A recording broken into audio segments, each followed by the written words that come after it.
My name is Danielle Richie. I'm Director of Full-Time MBA Admissions and Student Recruitment at UNC Chapel Hill Kenan-Flagler Business School, located in Chapel Hill, North Carolina.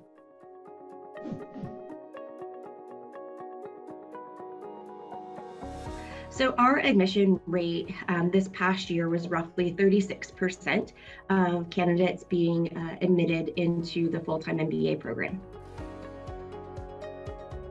The best advice that I give candidates when they're applying to UNC Kenan-Flagler is the way to separate themselves and stand out in the applicant pool is to be authentic and to tell their own personal story. It's not about just a test score number that you have to have, because we do offer standardized test waivers.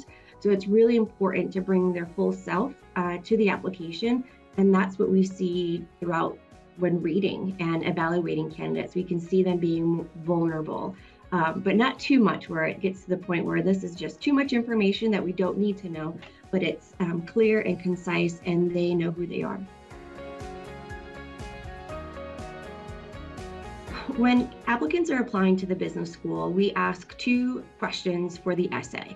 The first one is all about career goals, and we want to understand what your passions are, short-term and long-term, because we want to make sure that you're set up for success at Kenan-Flagler. So an example is maybe you want to, maybe you're an artist and you want to be an art teacher. Well, an MBA at Kenan-Flagler can't assist you, but perhaps you want to open up your own art studio or gallery and you want to learn the entrepreneurial skills. Well, we absolutely can help you do that. And so we're fact-finding throughout that essay and looking also, can they pivot? You know, 2020 was very challenging year and industries changed. And so that was really important when we were helping our second year MBAs looking for employment opportunities, so that they're not just focused on one goal, but really looking at all the different interests that they have. So maybe they wanted to go into finance, but then they wanted to work into the tech industry within a finance role. So we're really looking at who they are as an individual and their passions.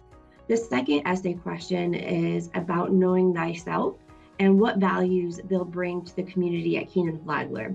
Everyone has a story, and it's not just your professional story, it's also personal stories, because that's what shapes you. And those experiences can really shape you as who you are as a leader. And so it's doing a lot of self-reflection. And that is another way that we see candidates really bring out their own story. And then lastly is the interview process. There are questions, it's behavioral questions, but we want to hear from you about life experiences, who you are at work, but also outside of work too. A lot of people forget that the work doesn't define them, that they can have personal interests, and that can correlate to other things that the admissions committee might see, whether it's you're a part of an athletics team. Okay, well, that shows that you can be on a team. Maybe you're a captain. It shows leadership skills. So there's a lot of different things that we're looking at that allows the candidate to look at the intersectionality of who they are as well.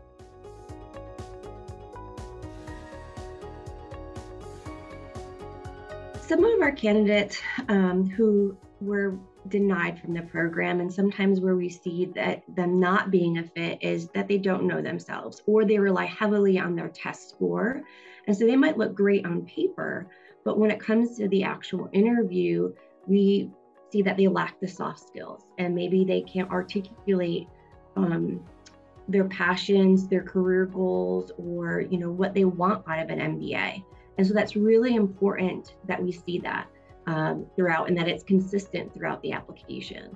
We can pick up on your essay and how it differs from your actual voice in the interview, and a lot of people are shocked by that. And so it's really important that you write your own essays, but also that you're practicing the interview and going into it being prepared.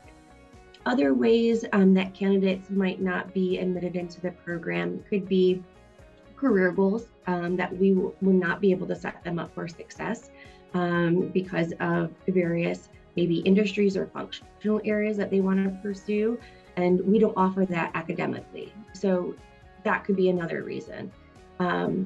Next is, just the applicant pool itself differs every year and every round, and some rounds can be very much stronger than others. Year over year that changes. So it could just purely be the applicant pool itself and the type of applicant that's applying. And so we're looking at the overall strength of that. We're looking for candidates that we can set them up for success. And it's not just quantitative data that we look at, it's qualitative. So it's very much an art and a science when it comes to the admissions committee and evaluating candidates.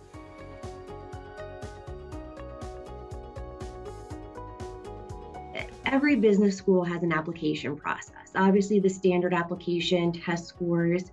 One thing that we hear quite often with our admissions team is, I don't say how easy, but just how natural the interview process is and how much preparing that we do with candidates in advance by offering interview prep sessions.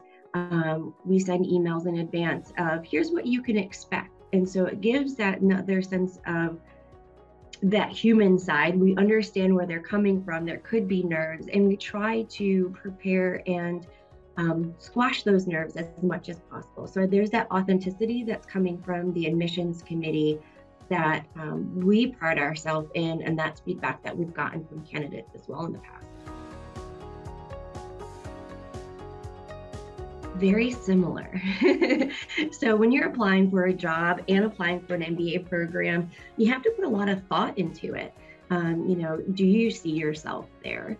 Do you like the culture? And so it's a two-way process that you need to be thinking about. So as much as we're interviewing you, you should also be interviewing business schools, because this is going to be a brand that you carry with you for the rest of your life. And so you want to make sure that it's a good fit financially, academically, culturally, and seeing where you can get that high value ROI.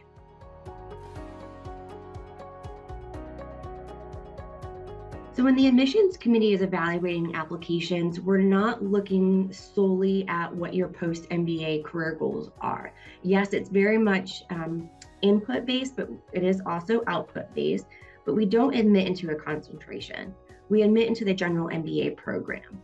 And students don't have to declare their concentration until the second semester of their first year, when they'll start taking electives. And so some students will come in thinking that they want consulting, but then once they start the recruitment process or talking to other students, our second years, they realize that might not be a fit for me of what I want. I thought I was interested in that, but I'm actually interested in marketing analytics, and they can make that change. And so we allow that flexibility to explore that during the time that they're in the program as well, which a lot of students will see, oh, okay, I didn't want private equity or investment banking. I want to go into brand management. And so it's nice that you're able to make that pivot. So we're not just, again, solely looking at career goals, although that is important, but we don't admit based on that. Yeah, so UNC Kenan-Flagler is a partner with different organizations supporting underrepresented populations. For example, we have been a member school of the consortium, which supports underrepresented populations and allies. We're coming up on our 50th anniversary next year, 2023, being a member school. We recently became a MLT, which is Management Leadership for Tomorrow, partner approximately 2 years ago. And again, that's supporting students of color and preparing them for MBA programs. In addition to that, we are a member school partner of Forte for Women, and we do a lot with our Carolina Women in Business student organization here at Kenan-Flagler.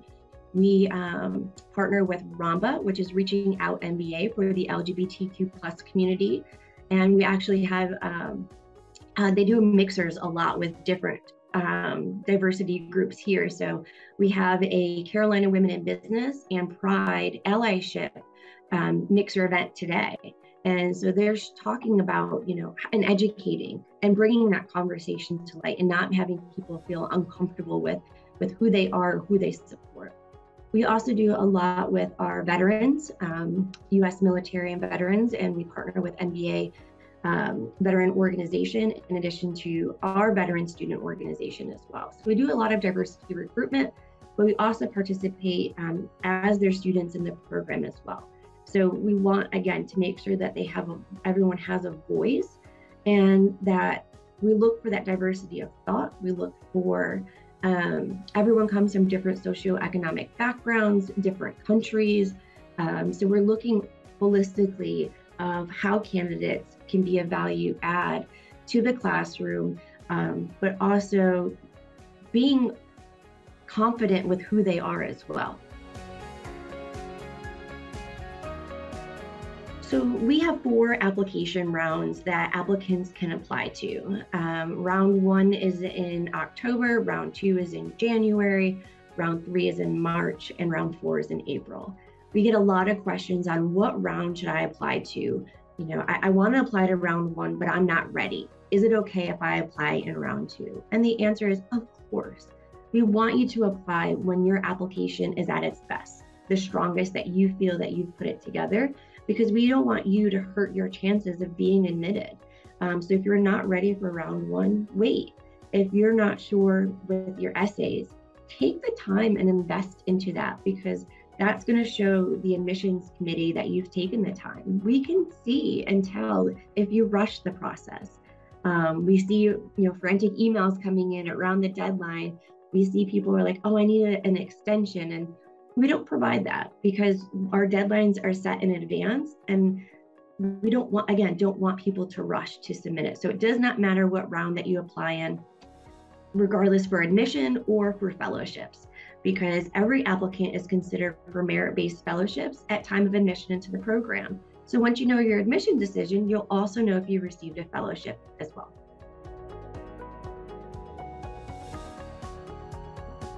We offer a variety of ways to connect with our admissions team, our student ambassadors, and our alums throughout the application process, and even before. There are going to be virtual events that you can connect with, whether hosted by UNC or through some of our partner organizations. There are ways to set up virtual office hours. You can freely connect with our student ambassadors, or you can just take a look at our website. That's a great first stop in doing your research. Think about when you're buying maybe a pair of shoes or you're car shopping. How do you start that process? Or to simplify it, think back to when you applied to your undergrad program. How did you go about that? Think back to, man, I wish I did this, or I wish I learned this or knew this before applying. You've done it before, and it's nothing too out of the ordinary compared to that. So I say just continue that thought process and reach out to different people. Students love to talk and connect with prospective students. Alumni love to offer their support. LinkedIn is another great resource where you can do some Kenan-Flagler alumni searches as well. Message them, and 9 times out of 10, they will respond.